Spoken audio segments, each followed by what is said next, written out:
de mai. En 2007, j'ai visité 2 villes, une qui s'appelait Blackpool et une autre Manchester. Pour un festival qui s'appelait Trip, on m'avait proposé de réaliser une pièce sur la psychogéographie. Donc l'idée globalement de dérive, d'errance. Ces 2 villes m'avaient pas mal interpellée parce que c'était des centres très attractifs en Angleterre. Alors d'abord, je me suis dit que j'allais faire une enquête sur Internet pour faire un voyage, une errance, où j'aurais cherché tout ce que je pouvais trouver entre Blackpool et Manchester et j'aurais navigué à l'intérieur d'informations, d'images, de textes, de films qui m'auraient donné une visibilité sur ces lieux. Au fur et à mesure de ces 3 jours enfermés dans une pièce à vraiment m'immerger dans des conditions de simulation, j'avais l'impression de vivre des aventures, de croiser des histoires intéressantes, de voir des paysages qui m'interpellaient. Ça me donnait envie vraiment d'y aller. Alors ça a été la surprise, le choc. Je m'en doutais un peu en fait. Mais sur place, entre Blackpool et Manchester, il n'y avait rien. C'était des espèces de, ce qu'on appelle le no man's land ou le non-lieu, comme l'écrit Marc Auger. C'était des lieux hostiles en fait, hostiles au voyage si on veut. C'était un paysage où on ne pouvait pas vraiment traverser, sauf si on a une voiture et qu'on prend un peu d'autoroute. Ces réseaux de transport créent des transports de point à point. Donc ils vont créer par exemple un endroit très concentré, très attractif, et puis un autre endroit très attractif. Et entre les deux, ça crée aussi du vide. Ça crée un endroit où on ne peut pas aller finalement. Je cherche les aurores boréales, des rayons verts, des moutons phosphorescents, des histoires venant des pôles et des vastes étendues, des manoirs hantés, des animaux sauvages et inconnus, des routes hypnotiques,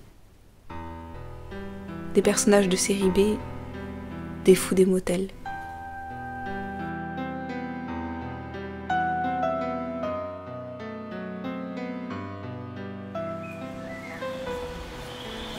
La monotonie s'installe dans une dépression légère.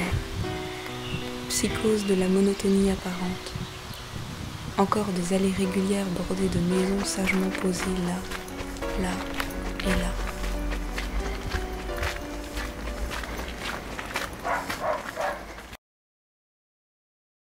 Après Blackpool-Manchester, j'ai eu l'impression que j'avais commencé à découvrir un nouveau terrain qui m'intéressait, que j'avais pas pu prolonger comme je voulais. J'avais envie en fait de faire le tour du monde. Et j'avais à ce moment-là lu un livre que j'avais jamais eu l'occasion de lire qui s'appelait 80 jours autour du monde de Jules Verne.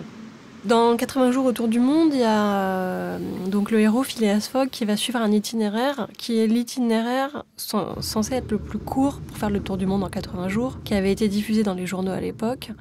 Et Jules Verne, en fait, va donc spéculer sur cette possibilité, mais personne ne l'avait fait avant. Et c'est vraiment une suite tel transport, telle voie ferrée, etc., etc. Une suite très programmée. Qu'est-ce qu'aurait fait Jules Verne aujourd'hui s'il avait voulu écrire un pareil récit ?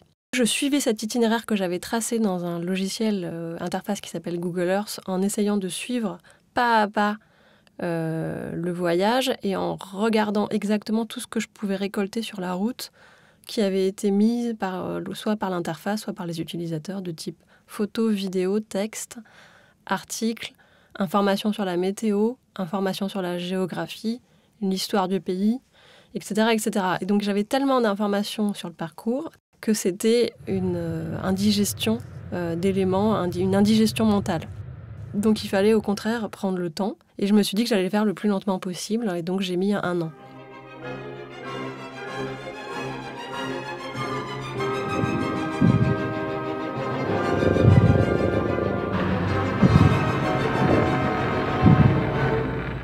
Il y avait à la fois une envie d'imaginer un ailleurs, mais aussi d'imaginer l'ailleurs que se font les autres et l'ailleurs qui est formaté par l'interface.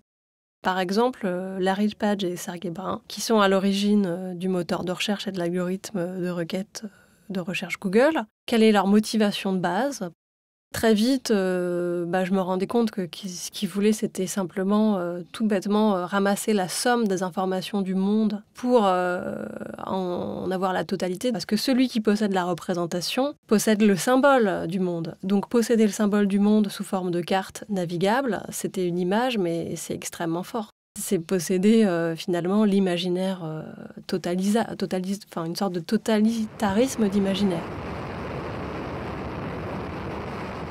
Et comme je prenais le chemin à rebours de la conquête de l'Ouest, au lieu d'aller vers l'Ouest, j'allais vers l'Est, je faisais le chemin à l'inverse de ce qui s'appelle la destinée manifeste. La destinée manifeste, c'est le moment où les colons vont conquérir l'Ouest et ils ont une doctrine en tête, ils vont conquérir l'Ouest parce que Dieu leur accorde, Dieu le veut si on veut, et ils font le bien. Et en le faisant, ils peuvent piller, détruire tout ce qu'il y a sur leur passage, y compris les Indiens, les bisons, tout ce qu'on veut. C'est bénéfique pour leur civilisation. Le Carrollwood Pacific Railroad, un petit train miniature à l'image des premiers trains de la conquête de l'Ouest, fut pour Walt Disney une passion. Je veux que Disneyland soit le plus merveilleux endroit de la Terre et qu'un train en fasse le tour. Remplaçons Disneyland par monde et imaginons cet empire à l'échelle du globe digitalisé. Voici donc le merveilleux endroit dont on en fait le tour, comme ceci.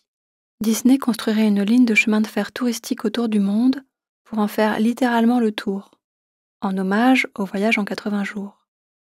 Les Google Managers ont trouvé beaucoup plus simple. Réduire le monde pour qu'on en fasse le tour. Tourner autour du globe depuis sa maison.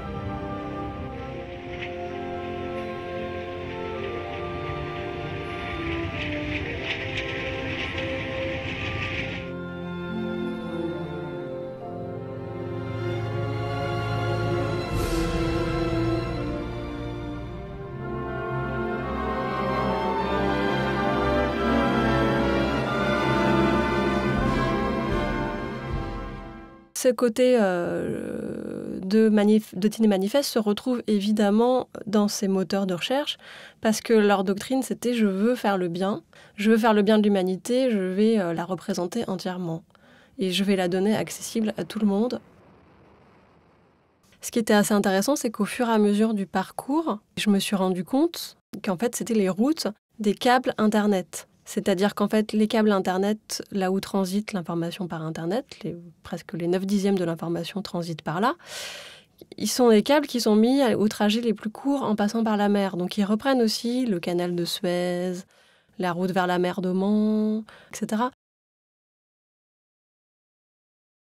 En fait, c'est un peu comme ça que je me suis un peu identifiée à ces explorateurs entre le XVIIe et le XIXe siècle qui vont à chaque fois essayer d'aller explorer un endroit de terra incognita et qui, en fait, imaginent toujours un ailleurs merveilleux.